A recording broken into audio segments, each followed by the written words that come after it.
La Belgique fait match nul contre l'Égypte.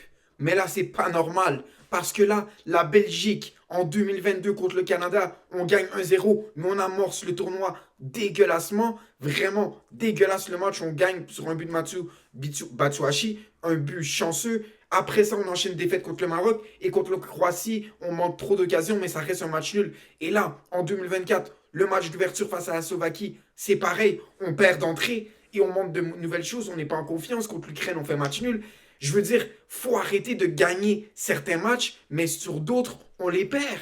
Parce que je veux dire, sur certains matchs, j'ai l'impression de voir la Belgique prime, notamment en 2024 contre la Roumanie, même si on gagne juste 2-0, la Belgique fait une prestation XXL incroyable partout sur le terrain. Mais ensuite, contre l'Ukraine, tu n'es pas capable de gagner. Donc, tu ne confirmes pas. Et ça veut dire que la Belgique a un manque de confiance et un manque de constance. Là, contre l'Égypte, je suis désolé, mais c'est dégueulasse. Quand je vois les joueurs, ça court pas sur le terrain. Quand je vois les milieux de terrain qui se donnent pas à fond, Onana notamment, Thielman, je l'aime beaucoup, mais ça courait pas beaucoup. De Bruyne, le seul peut-être qui mettait énormément de pression. Et je vais pas vous le cacher, même les latéraux, Castagne, Meunier, j'ai pas aimé leur match. Ça manque d'envie dans le jeu. Quand tu vois les Égyptiens qui courent sur le terrain, qui se donnent à fond, c'est ce qu'on veut dans une équipe belge. C'est ce qu'on veut. Tu vois le Maroc, l'Égypte, l'Arabie Saoudite, le Cap-Vert. C'est beau à voir. La passion, jouer pour son pays. Mais pourquoi la Belgique a pas ça dans eux, dans leurs veines? Avec l'équipe qu'on a, pourquoi on fait pas ça? Depuis tant d'années, la Belgique a une équipe bonne. Je ne dis pas qu'on a la meilleure nation, mais c'est pas normal que des petites nations à chaque fois réussissent à aller loin, mais que la Belgique, à part quand tu avais vraiment tous les meilleurs joueurs, et même à là, tu fais demi-finale de Coupe du Monde, tu fais quart de finale d'Euro et tu perds contre le Pays de Galles, ça veut dire qu'il y a une mentalité dans la tête des Belges qui est pas bonne. Pas bonne, on est trop confiant, on est trop paresseux, on sait qu'on va gagner. Non, non, non, non. Il faut arrêter les gars, s'il vous plaît. Parce que là, quand je vois la prestation, c'est pas juste ça. Doku, s'il était endormi aujourd'hui, malgré que c'est notre meilleur joueur, on peut pas que se reposer sur lui. Decateler, je suis désolé, il y en a qui ont aimé son match. Détester son match. Détester son match. Je sais pas à quoi il sert en BU. Si on veut vraiment marquer des buts, il faut qu'on mette Lukaku, un vrai buteur, ou sinon Fernandez par dos, qui peut lui aussi mettre des buts, mais qui peut jouer avec le ballon. Decateler, c'est pas un buteur. Il n'a jamais joué buteur pointe. Il joue avec un autre buteur à l'Atalanta, mais c'est pas un pur buteur. C'est pas un pur buteur. Putain, là, va falloir accélérer les choses parce que là, c'est pas normal. Ce n'est pas normal. Là, on va jouer l'Iran, on va jouer la Nouvelle-Zélande. Ce qui me fait chier, c'est que je sais qu'on va gagner. Donc, c'est pour ça que là, je suis pas satisfait. Parce que là, va falloir qu'on attende jusqu'au round des 32 pour voir si notre équipe est bonne. L'Égypte, c'était le parfait moment de montrer au monde qu'on est là, qu'on va mettre du jeu, qu'on va faire du beau jeu, comme on l'a fait en qualification. Mais là non, je sais que contre l'Iran ou la Nouvelle-Zélande, je vais pas m'enflammer trop tôt parce que ça se peut qu'on perde aussi. Mais je sais que même si on gagne contre eux, dépendamment c'est quoi du score en plus, ça ne changera rien parce qu'on va falloir qu'on attende et qu'on le confirme contre une équipe moyenne, genre pas moyenne, mais une équipe comme exemple, je sais pas, la Côte d'Ivoire, les États-Unis, la Norvège, contre une vraie équipe. Et l'Égypte était un test, et même l'Égypte, c'est pas la Norvège ni la Côte d'Ivoire, à mon opinion.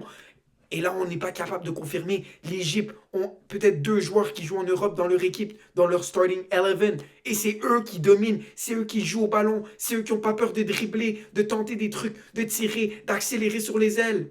Mais c'est quoi qui se passait dans la tête de Rudy Garcia quand tu t'es dit, je vais mettre Mitchell, Castagne, Meunier, et tu t'es dit, on va gagner ce match-là, avec Trossard qui est pas rapide. En plus de ça, ta ligne, un milieu, je suis désolé, mais on dirait pas que le milieu, ils se connaissent bien. Onana et Tillman, s'ils jouent en club, mais on dirait que là, ça allait pas. Ça allait pas. Et Decateler en pointe, s'il vous plaît, enlève-moi ça, tout de suite. Là, va falloir changer les choses au plus vite. Parce que là, c'est pas comme ça que la Belgique va montrer au monde qu'on est de retour, qu'on peut mettre du dégât sur n'importe qui, qu'on a peur de personne. Là, je ne sais pas si Doku, il est mélangé à cause que sa femme va avoir un bébé. C'est totalement compréhensible. Mais j'espère que ça ne va pas le distraire parce qu'on a besoin de toi, Jérémy. Tu es notre meilleur joueur. On t'aime beaucoup. Mais là, il va falloir que l'équipe retrouve une stabilité. Parce que là, quand je vois contre la Croatie, on gagne 2-0. Contre la Tunisie, on gagne 5-0. Moi, je pensais qu'après ce match-là contre la Tunisie, pas qu'on allait rouler sur tout le monde, mais qu'on allait gagner nos trois matchs, tout simplement. Peut-être 1-0 contre l'Égypte, peut-être après ça contre l'Iran, la Nouvelle-Zélande, plus facile, mais je pensais qu'on allait gagner nos trois matchs. Là, je suis désolé, le score, est totalement mérité pour l'Égypte. Ils auraient même pu gagner ce match-là. On peut même pas se dire on a raté. J'ai vu la conférence de Rudy Garcia où il dit on a touché le poteau, on a raté nos chances. S'il vous plaît, arrête. Ils ont raté des grosses chances. Parce que j'en ai vu beaucoup critiquer Courtois, mais il nous sauve à 2-3 reprises aussi. Il y a un tir là, je pense, après le premier but. Les gars, pas beaucoup de gardiens arrêtent ça. Pas beaucoup de gardiens arrêtent ça. Donc là, va falloir, s'il vous plaît, Rudy Garcia, que tu ajustes ton starting 11, ton alignement, et qu'on se redresse plus vite pour aller plus loin dans cette Coupe du Monde. Là, vous allez me dire, oui, l'Espagne a fait 0-0 contre le Cap-Vert. Je m'en fous. Je m'en fous de l'Espagne. L'Espagne, pour moi, déjà, ils n'avaient pas Lamine, ils n'avaient pas Nico. Et en plus, l'Espagne, c'est une équipe qui est connue pour, tu vois, tourner le ballon, etc. C'est pas une équipe qui est connue trop pour attaquer direct. Ça a toujours été une équipe qui garde le ballon, qui passe, qui passe, qui passe. Nous, on est connus quand même. Notre style de jeu, c'est qu'on a des latéraux quand même offensifs et qu'on a de la puissance offensive. C'est ça notre équipe. Parce que, les gars, on va pas se le cacher, notre défense est plus la merde comparée aux grosses nations. Je dis pas qu'elle est nulle, mais comparée aux grosses nations, elle pue le caca. Dégueulasse. Notre style de jeu, c'est l'attaque. Mais là, que tu nous mettes juste un but, déjà que c'est un on-goal, et déjà que c'est Lukaku qui rentre parce que le reste n'était pas capable de rien faire sur 80 minutes quasiment, s'il vous plaît, les gars.